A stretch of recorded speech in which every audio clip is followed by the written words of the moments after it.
This is the next part of Aegon Targaryen's conquest. Now that Aegon has secured the forces of the Riverlands and the Stormlands, he finally has enough troops to launch much larger-scale campaigns.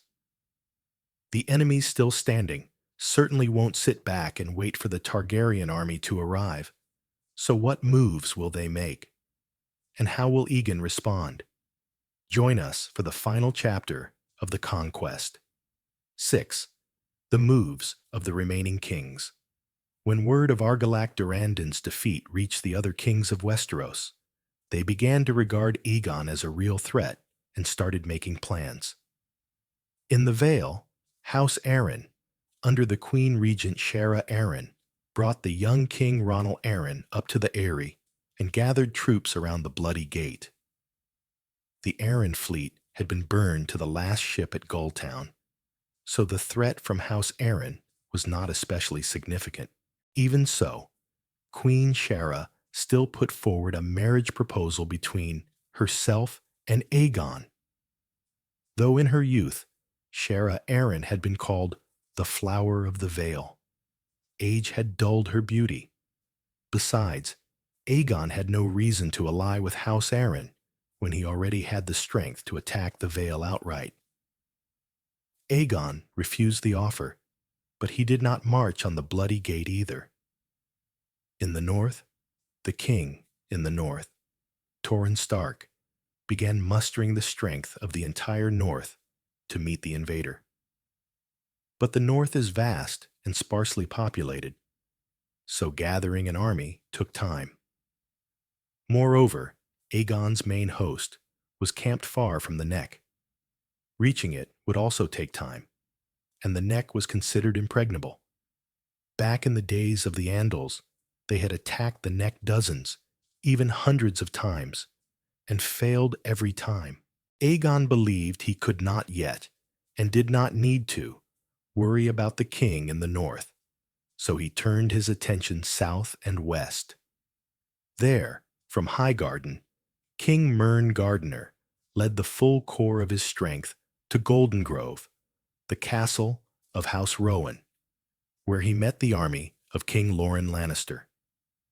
Together, they formed a coalition boasting the greatest power Westeros had ever seen: 600 battle banners, 5,000 mounted knights, and 50,000 horse and foot. A massive host.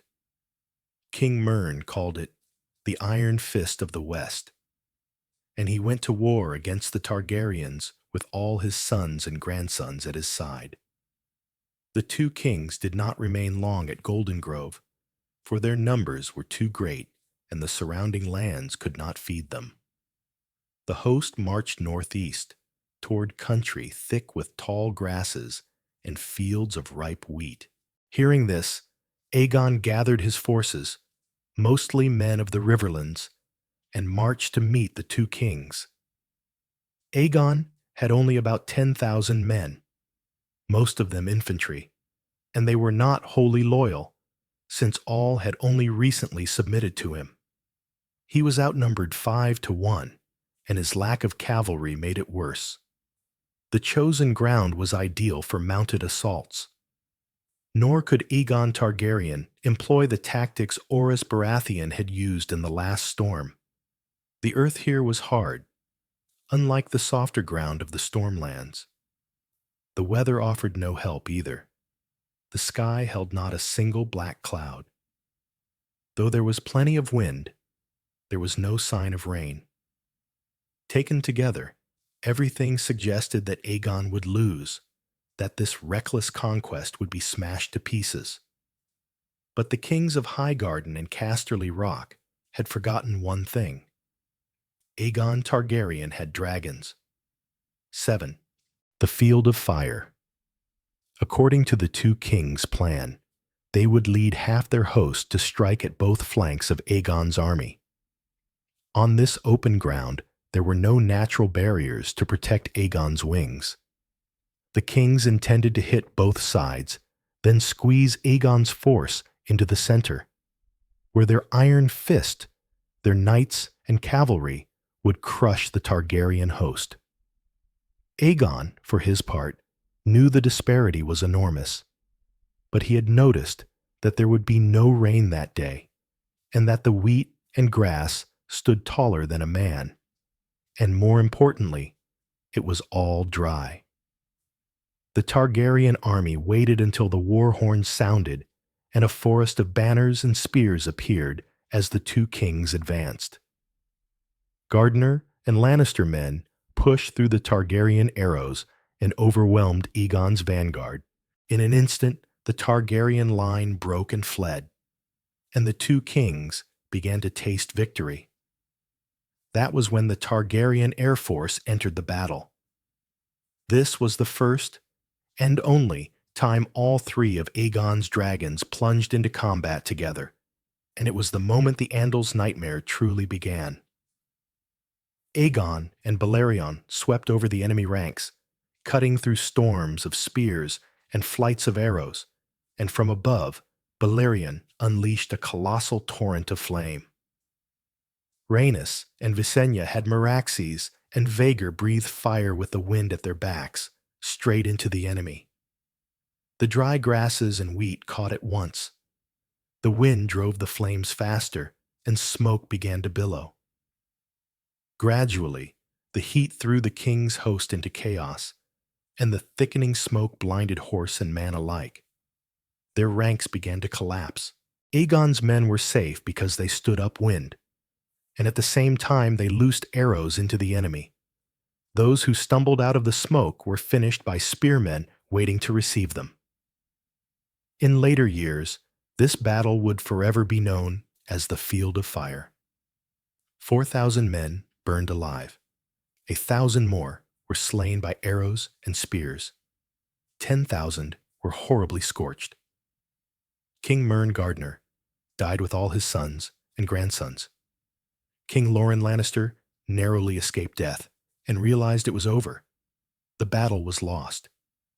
Aegon's losses were fewer than 100. Aegon Targaryen won a complete victory, breaking both the Westerlands and the Reach in a single stroke.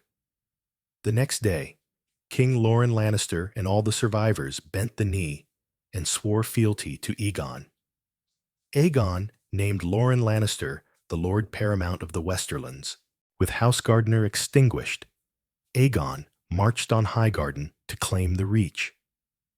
There, the Castellan of Highgarden, Harlan Tyrell, quickly surrendered and yielded Highgarden to Aegon. Aegon granted Highgarden and the title of Lord Paramount of the Reach to Harlan as a reward, and House Tyrell rose in a single step into the ranks of the great houses. With the might of the Westerlands and the Reach now in his hands, Aegon was ready to march north to face Torrhen Stark, the king in the north. 8. The King Who Knelt. Aegon's original intention had been to take Old Town first, the religious heart of Westeros, but news from the north reported that the king in the north had crossed the Neck and was marching into the Riverlands with a formidable host. 30,000 Northmen. Aegon raced north with every force he could gather. Westerlands, Reach, Stormlands, Riverlands. His army outnumbered Torrhen's by 15,000. If we look at numbers alone, the Targaryen army held the advantage. Yet people often said that one Northman was worth 10 men of the South. The North had always been strong, not only because of its harsh climate, but because its people carried the blood of the first men and had stood firm against the Andals for thousands of years. Torrhen Stark, therefore, had every chance to win. Or, if he lost, he could always retreat to Winterfell and dare the southern armies to cross the Neck. But the crucial difference between the Targaryens and the Andals of old was still the same: dragons. When Torrhen Stark reached the banks of the Trident, he saw half of Westeros waiting on the far side, and 3 enormous dragons wheeling overhead. The ruins of Harrenhal and the ashes left behind at the Field of Fire forced Torrhen to reconsider. He knew that if he attacked Aegon, another field of fire would fall upon the north. Some lords urged him to fight anyway, because even in defeat, the North's defiance would live forever. Others advised him to retreat to Moat Cailin and hold it, but the boldest and most reckless proposal came from Torrhen's bastard half-brother, Brandon Snow, who asked permission to cross the Trident by night and secretly kill the dragons. I can't decide whether Brandon was mad or brave. Assassinate dragons. What could possibly be strong enough to kill one, even on the ground? Torrhen weighed every option through the night. He even sent Brandon across the river, of course not to kill dragons, but to negotiate. And by morning, he had made his decision. The next day, Torrhen Stark crossed the Trident in person. He knelt, laid the crown of the king in the north at Aegon's feet, and swore fealty. Aegon raised him up and named him Lord of Winterfell and Warden of the North. From that day on, Torrhen Stark was called the King who knelt. But everyone knew that because of it, no Northman was burned alive by dragonflame. It was a hard choice for a Stark, and the North is proud and unbending. They had withstood hundreds of Andal assaults. They never bowed to enemies. Brave, unyielding. Yes, but if they had attacked Aegon, those 30,000 Northmen would almost certainly have become ash and corpses. Torrhen Stark cast aside Stark honor. Some might call it cowardice. But what does that matter if it keeps tens, hundreds of thousands alive?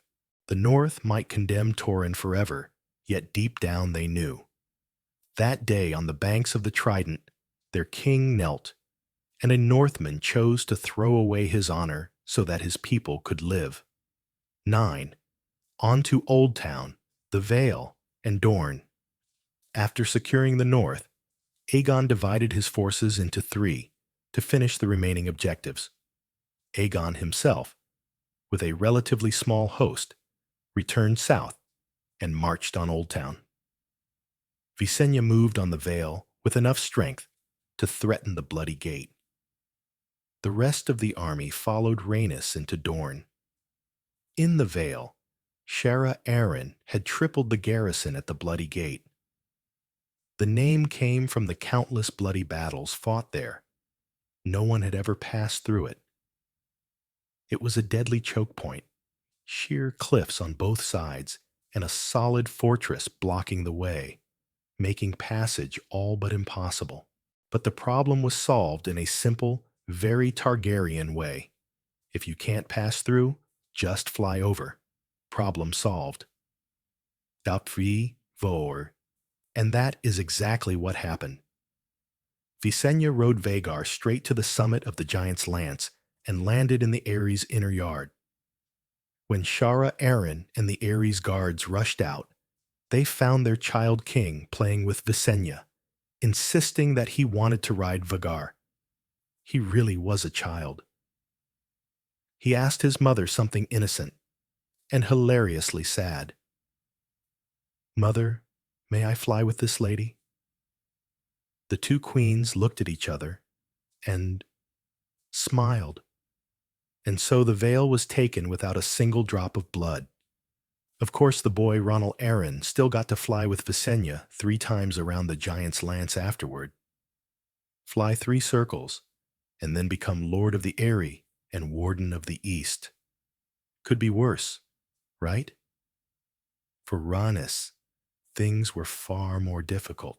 The Dornish lords stationed troops to guard the Prince's Pass and the mountain gates of the Red Mountains, blocking her army. Rhaenys did not meet them head-on. Instead, she flew across the deserts and landed at Vythe to demand the people's surrender, but the castle had been abandoned. In the town, there were only women, children, and the elderly. Asked where their lords were, they answered only, "Gone far away." Rhaenys followed the river to God's Grace, seat of House Illyrian, but it too was empty.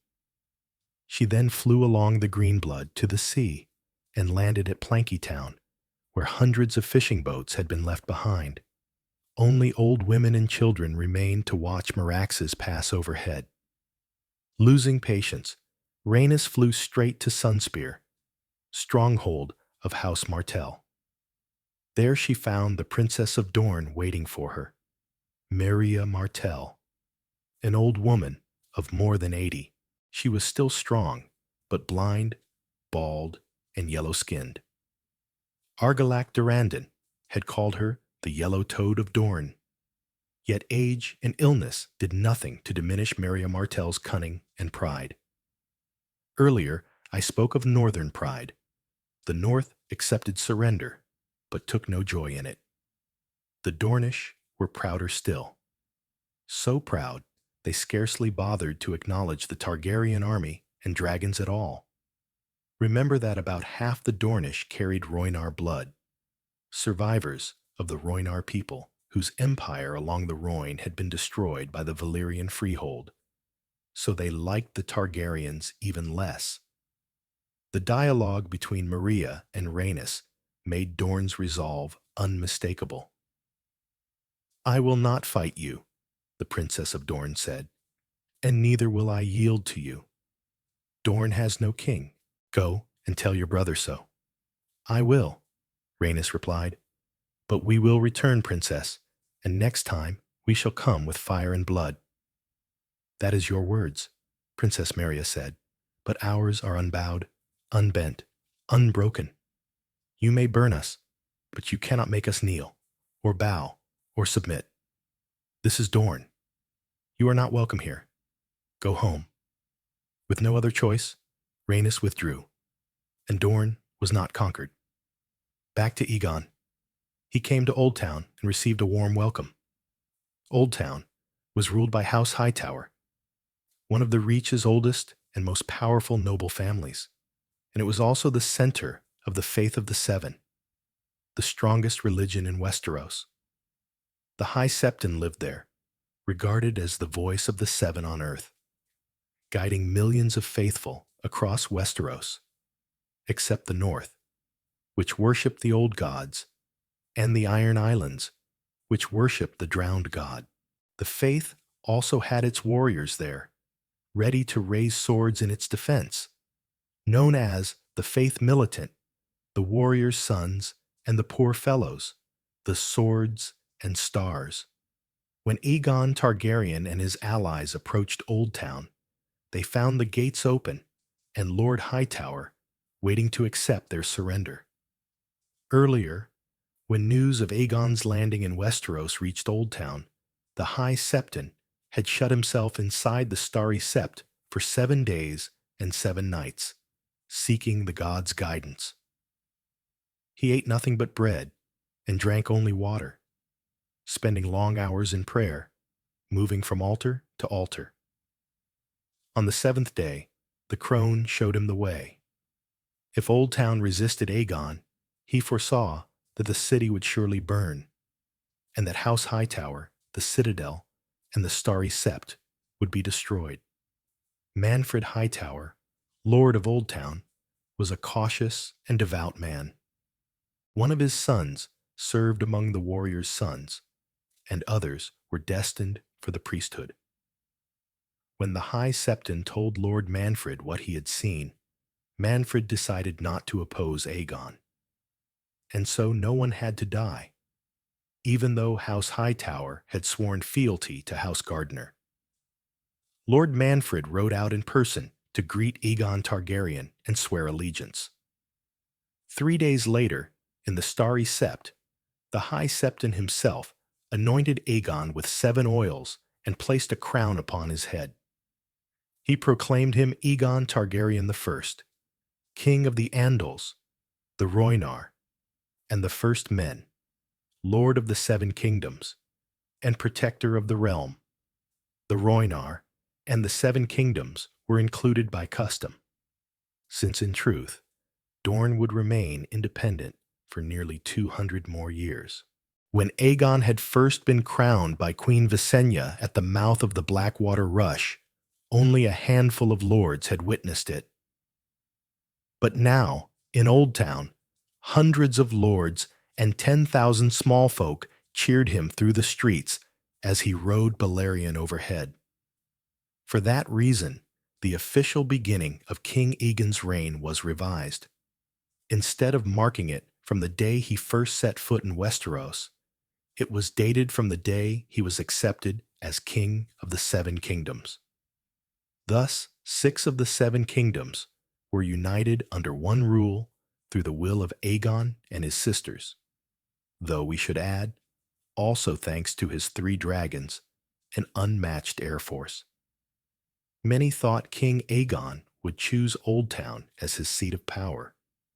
Others believed he would rule from Dragonstone, but he surprised everyone by deciding to build a city atop 3 hills on Blackwater Bay, the very place where he had landed in Westeros. He called it King's Landing, and it would be where Aegon I ruled and sat the Iron Throne, forged from the swords of those he had defeated, heated by Balerion's breath and hammered together. It was an ugly, dangerous, uncomfortable chair, exactly as Aegon intended. A king must never be allowed to sit too easily. Aegon had become king of the 7 kingdoms in name, but in truth, Dorne still stood proud against the Iron Throne. Therefore, only 4 years after his coronation, Aegon launched a war to bring Dorne into the realm. Thus began the First Dornish War, and the cost Aegon I would pay would be immense, beyond repair. 10. The First Dornish War. In 4 AC, Aegon gathered his strength and marched on Dorne to conquer the last remaining kingdom. The Dornish used the same method as before, only this time they took it further. Last time, they had at least guarded the Prince's Pass. This time, they vanished entirely. The Targaryen armies entered Dorne and met no army at all. Strongholds stood empty, and towns were nearly the same. Rhaenys on Meraxes burned Planky Town on the road to Sunspear. Aegon and Lord Harlan Tyrell led their army through the Prince's Pass.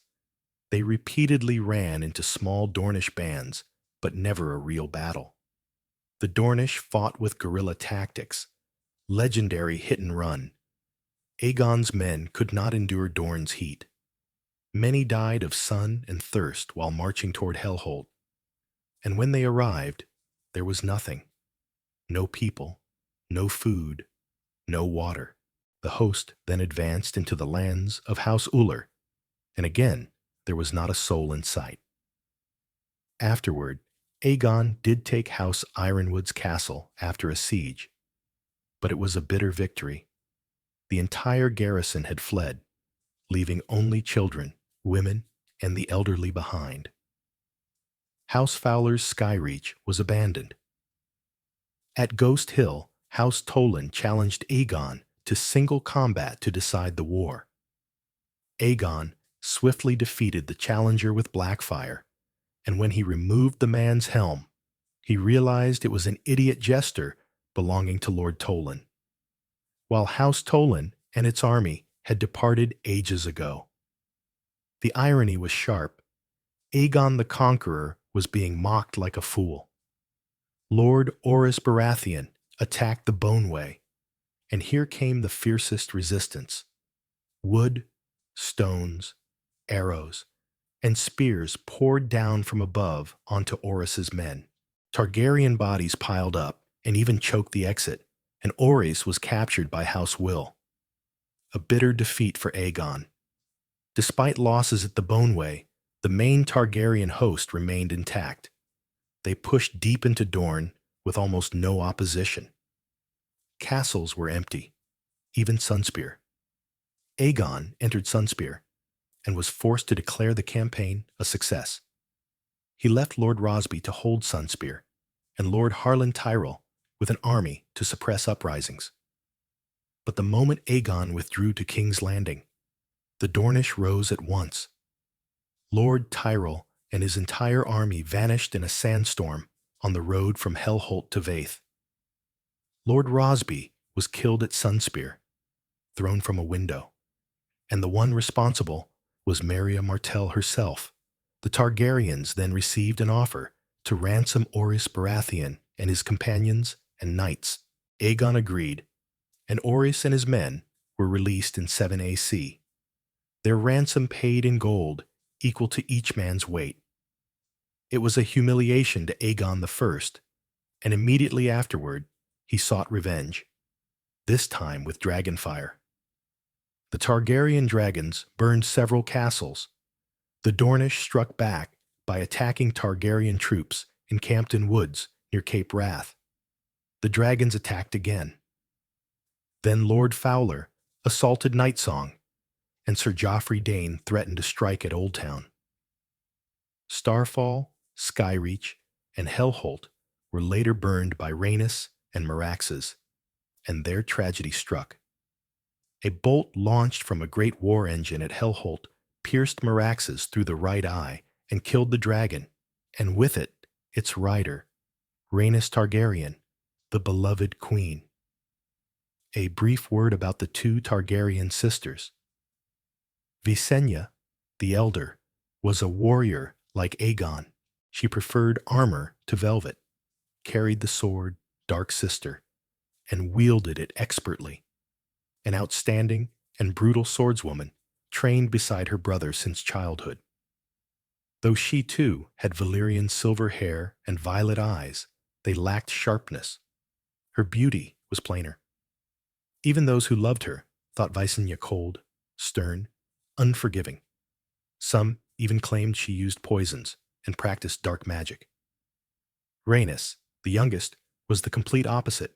She was humorous, curious, and a little impulsive. Rhaenys did not enjoy killing or battle. She loved music and poetry, singers, storytellers, and puppet shows. She loved flying, and in truth spent more time on Meraxes than with Aegon. She once said, "Before I die, I want to fly with Meraxes across the sunset sea and see what lies beyond." Sadly, she would never fulfill that wish, for a single bolt took the lives of both Rhaenys and her dragon Meraxes in 10 AC. This was a loss not only for Aegon, but for the realm, because Rhaenys was beloved by both commoners and nobles, and most of all, by Aegon. They said Aegon spent one night with Visenya for every 10 he spent with Rhaenys, which shows how deeply he loved her. Rhaenys' death was the greatest loss Aegon suffered in this Dornish war. It led to a 2-year period from 11 AC to 13 AC, known as the Dragon's Wrath. Balerion and Vhagar burned every stronghold and town in Dorne they could reach. Some places were burned more than once. Yet Sunspear was never touched by dragonfire. In Dorne, people said Aegon spared Sunspear because he feared House Martell would poison his dragons with poisons from Lys.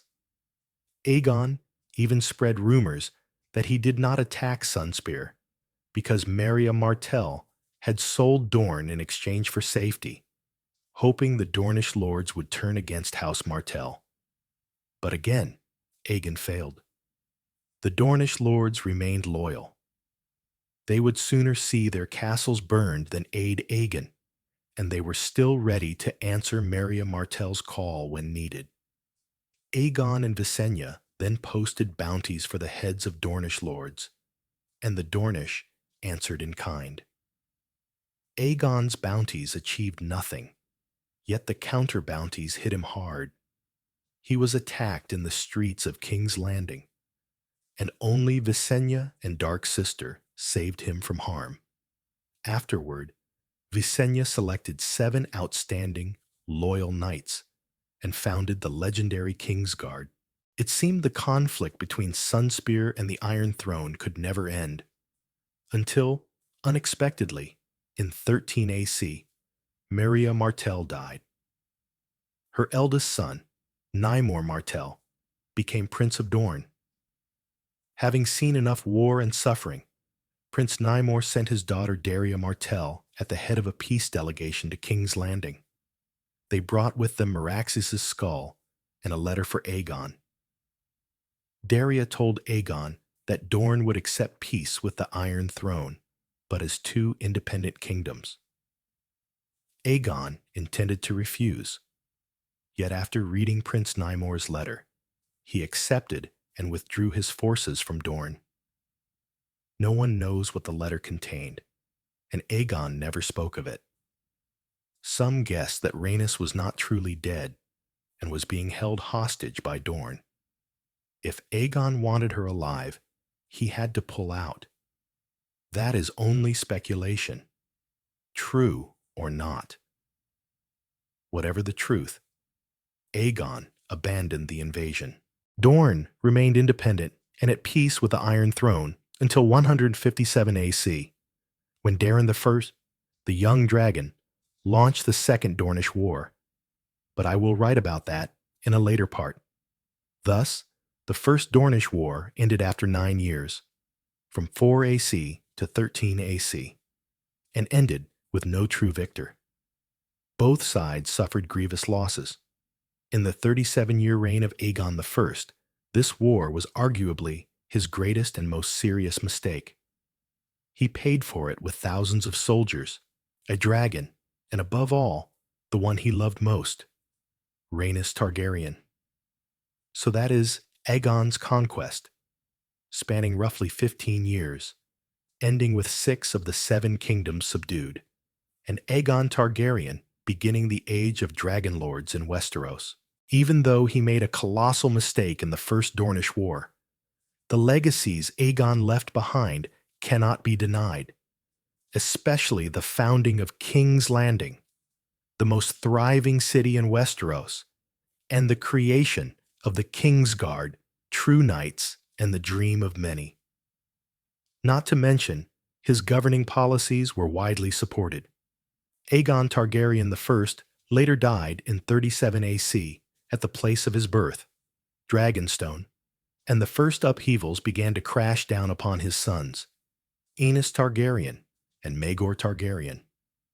In the next part, we will come to the uprising of the Faith of the Seven, a bloody rebellion that stretched across the reigns of 2 kings. Below is the list of Targaryen kings and their reigns, from Aegon III to Aerys the Brave. Senxo, spanning 283 years, with 17 kings seated on the Iron Throne.